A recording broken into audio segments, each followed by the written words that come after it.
Hi there, it's Natasha and thank you so much for joining me today. We are going to be using this stamp set today to create a Christmas card, in particular the candy cane and the bow.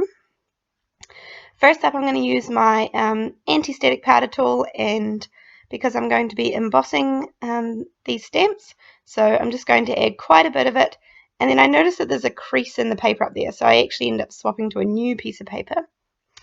I've also sped up this video quite a bit because it's pretty straightforward and you can see all of the steps still, so I hope that's okay. Also, I just wanted to apologize for not having too many videos up recently.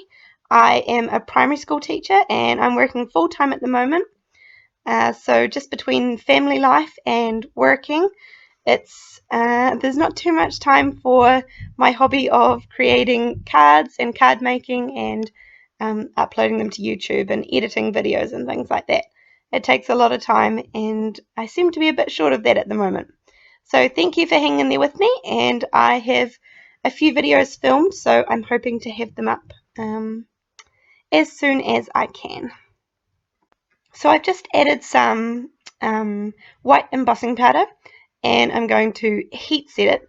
Before I heat set it, even though I use the anti-static powder tool, I still have some little bits clinging where they probably shouldn't be, so I just take a dry paintbrush and go over all the little bits and brush them away where they shouldn't be. So then I've got my heat gun really nice and hot, and I am just going to melt all of this embossing powder. Then I'm going to do the same thing again basically. I'm just going to put on plenty of my anti-static powder tool, and I still end up having to use a paintbrush, but that's okay. Now I'm going to use this little bow, and I did this twice over because I want to emboss the bow in a gold embossing powder, so that's why I've done it in two separate steps. So I'm just using some sticky embossing powder and then stamping them down, and as I said, I'm going to use some, I think this is the rich gold embossing powder by Wow, and just add it over where I've stamped the bows. And as you can see, I think by this stage I'd been crafting for a while, so my hands were super sticky and I did have some bits of gold embossing powder that was sticking everywhere, so I just, as I said, wipe them off the paintbrush and we're good to go. Now I'm just deciding between a couple of these reddish distress inks that I have. These are the mini cubes, and I don't have all of them. As I've said in previous videos, I just have a select few, and here I'm just rubbing them in to make sure that I like the colour.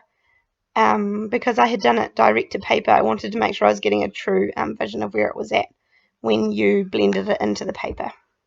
So this is, I think this ends up being barn door or fired brick, I can't remember. I think it's fired brick actually. A slightly kind of deeper, darker red. And I kind of go over this quite lightly. This is a piece of Tim Holtz watercolor paper. And I'm slightly darkening it up at the moment. And I do end up doing a few extra steps in this video that I probably didn't need to do, but that's okay. I had fun creating it.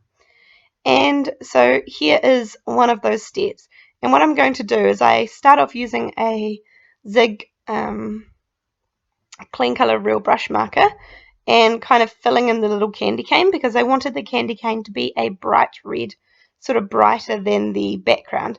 Then I just end up adding some more of that fired brick to a little acrylic block, and I am actually using a water brush. This one is also from AliExpress, and just sort of painting right over. The good thing is that you can paint right over the embossing powder, the melted embossing powder, and you'll be able to wipe it off in a minute.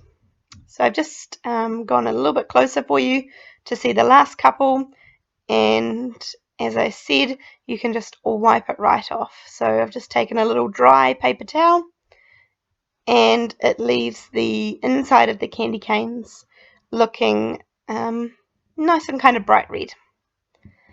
So I do end up changing this later on because I felt like the background looked a little too orange, but we'll get to that in a minute. So now I'm going to stamp the stamp that says, "May your Christmas be full of sweet surprises," and hence the candy cane background. And this is a scrap of watercolor paper, the same watercolor paper. And I'm just going to do the same thing, use some sticky embossing powder, and I'm going to stamp the sentiment twice because I always have bad luck, and I might as well stamp two at the same time instead of having to go back and do it later. And I go over these with the same white embossing powder that I did for the candy canes, and then melt both of them. And then, just to keep it all coordinating and everything, I am going to use the same gold embossing powder that I used for the bows, and I am going to create just a little piece that I can lay my sentiment on. So I've just used my embossing ink pad, and I just put it straight direct onto the paper to get kind of a nice big blob of this gold. And then this part always looks kind of cool when you melt the embossing powder. But anyhow, so nice and melted, and then I am going to go over these sentiments with the same fired brick distress ink. And I went over one lightly and one much darker to see which one kind of matched my card. And I liked the darker coloured one a bit better. These are a set of frame dies from AliExpress, and I'm really sorry, but I can't seem to find them anymore. The link does not show up, so you can use any set of frame dies that you have in your stash, which will look great too. The shape doesn't matter too much, or you could just use circles or squares or something, anything that you have.